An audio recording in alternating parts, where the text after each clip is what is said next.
Hi guys, welcome back to the channel. I'm Office Blow Daz. Office Blow Aidan. Here we are, Sports Edition. If sports is for you, leave us a like and subscribe if you don't mind. Exactly. It does help us grow, and we do appreciate it. Thank you. Massively. Yep, massively. Hockey psychology. This can change the entire series.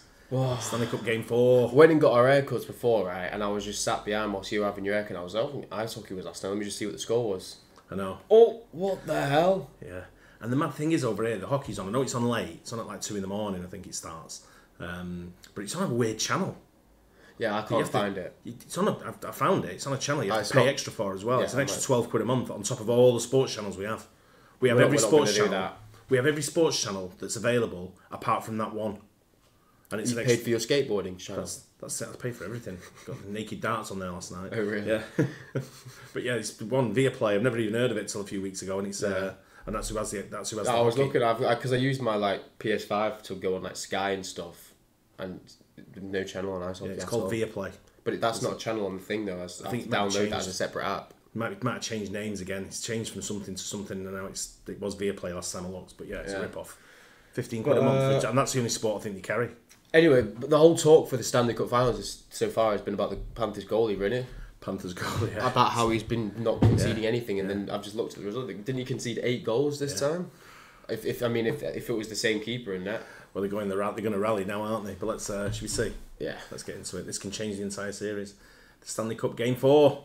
With everyone writing off the Edmonton Oilers after Game 3, they came back with a vengeance, putting up the largest margin of victory for a team facing elimination in the Stanley Cup Final. You're probably wondering why Marge Simpson is breaking down a hockey game, and you're also wondering how the Edmonton Oilers exposed the Panthers' aggressive system. Officer Bob finally looked human, and now the question has become whether or not the Panthers are actually in any real trouble. Look, Florida has been an unshakable machine both mentally and tactically in these playoffs, but if they can't find an answer as to how the Oilers neutralize their aggressive style, well then, we got ourselves a series. Perhaps the Panthers decide to lay an egg so that they can win a cup at home, but let's dive into why Florida... It's a bit weird how both have done that, NBA. It's gone 3-1. Because NBA, the Celtics lost by quite a lot as well, it almost seemed on purpose. Yeah, you're right, 8-1, they've lost by quite a lot, so it almost seems like it could be on purpose. Mirrored, yeah. Should be concerned with how the Oilers dismantled them in Game 4.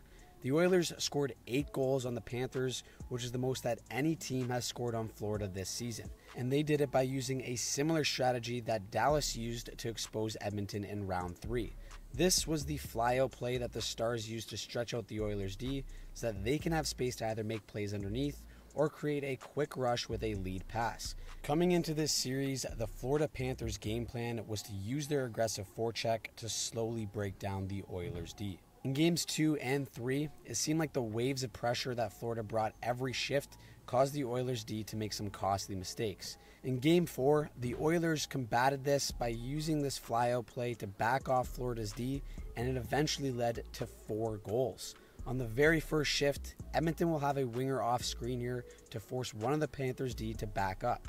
So as Florida looks to activate their aggressive pressure that suffocates you, they are now forced to do it one man short to take away that streaking winger. Edmonton rings it around the boards, it's tipped out to center, and now we have a foot race to the loose puck. Janmark begins the game with a dog effort, and Edmonton gets a pretty solid look. A few minutes later, the Panthers dump it in to try and establish their forecheck, and instantly Mattias Janmark is going to take off to the Panthers' blue line.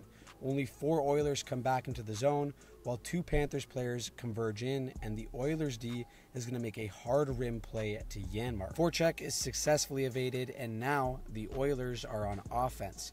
Janmark becomes a little slippery devil, and the Oilers bury on the rush for their second goal of the game. What a goal. Run it back on the same play for goal number 3 as well, because the Panthers are going to be first to this puck, but Skinner is going to make a solid decision to come out and play this so that the Oilers can have possession. Janmark, who basically turned into Wayne Gretzky in this game, made a lot of smart decisions with the puck in Game 4, and he's going to make another good one right here as he fends off the pressure and changes sides to his D-men to get the play going north. Draisaitl is going to be the guy who pushes up to Florida's blue line, and now Edmonton can move north quickly with one pass. The Oilers hit the stretch pass, and now Draisaitl can do Draisaitl things as he hits Holloway with a perfect feed for a lovely finish. Incredible first touch by Holloway as well. Insane control with the backhand. With how aggressive Bobrovsky has been in this series, the Oilers shooters know that he's going to challenge this puck head on. With the amount of speed that Holloway was coming in with, all it took was a quick angle change to expose that aggressiveness. In the film room, Paul Maurice must just be having a heyday with this, as in the fourth goal, the Oilers did it again. If you ever wonder why goalies come out and play the puck, here's another great example why.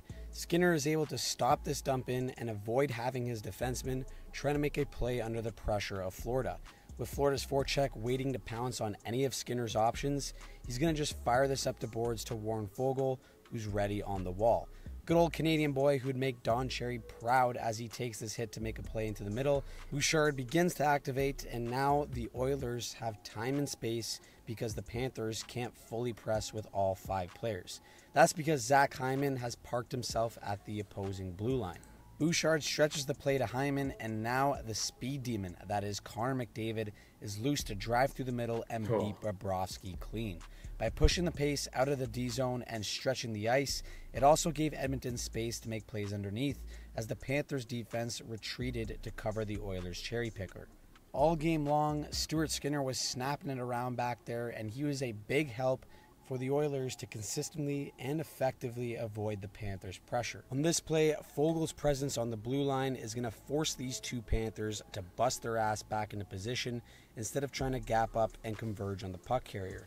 That opens up all this space underneath for McDavid to cook. That way, he can enter the zone with possession, and it becomes a 4-on-2 rush play. Another great goal. Nurse burying the goal. It's great the way he explains it, because it highlights to us how much they've changed the tactics from the previous games. Yeah, and it's worked for him. Well, hopefully, now do it again in the next game. Well, the Panthers are going to pick up on it now, aren't they? They're going to have to work on their tactics to combat that. But they might come out and play the other, because they've been having loads of shots on goal, haven't they? Yeah, Edmonton. Yeah.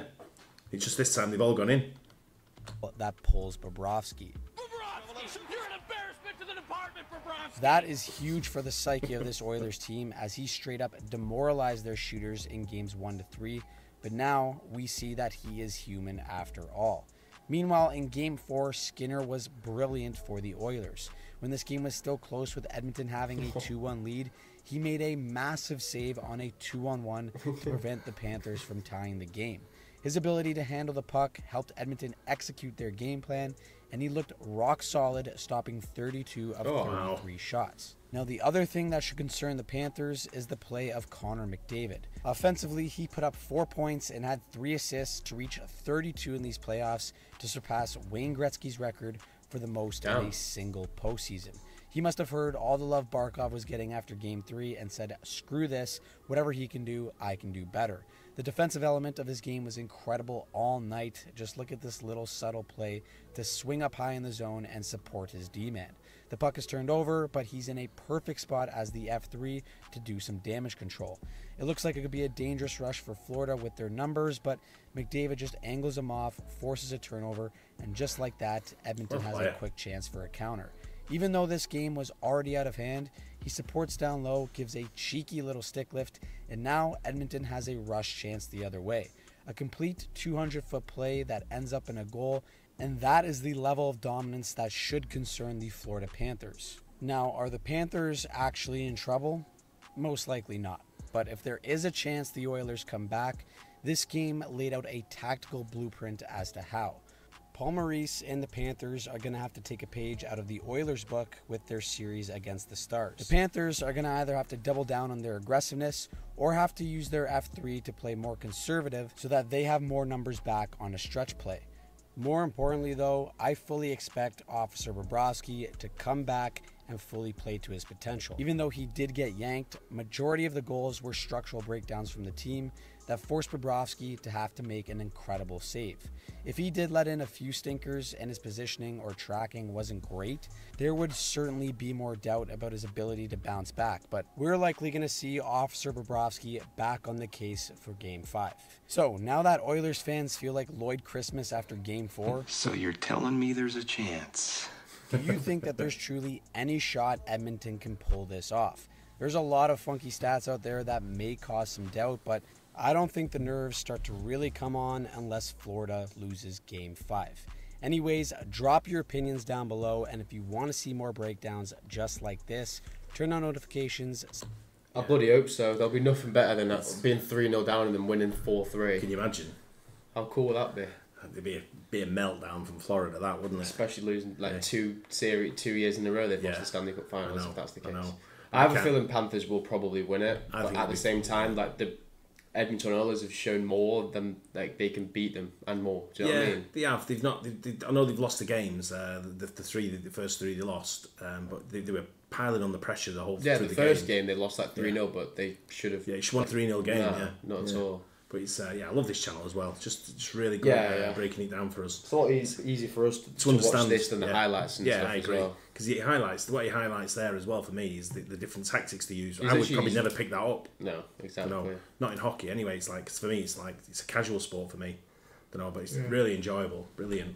But yeah, let's hope for an Edmonton win. I feel like they might win the next game though. To bring it back a little bit, make it a little bit squeaky bum time for Florida. It will be, especially if it goes 3-3. It goes to Game 7. If it's 3-3, then it's just Game 7 will be mint. There's no one has an advantage, do they? Yeah. Whoever's at home. Whoever's at home, I guess. Yeah. There you go. Hope you guys enjoyed that as well. Don't forget to like and subscribe. See you on the next one. Cheers.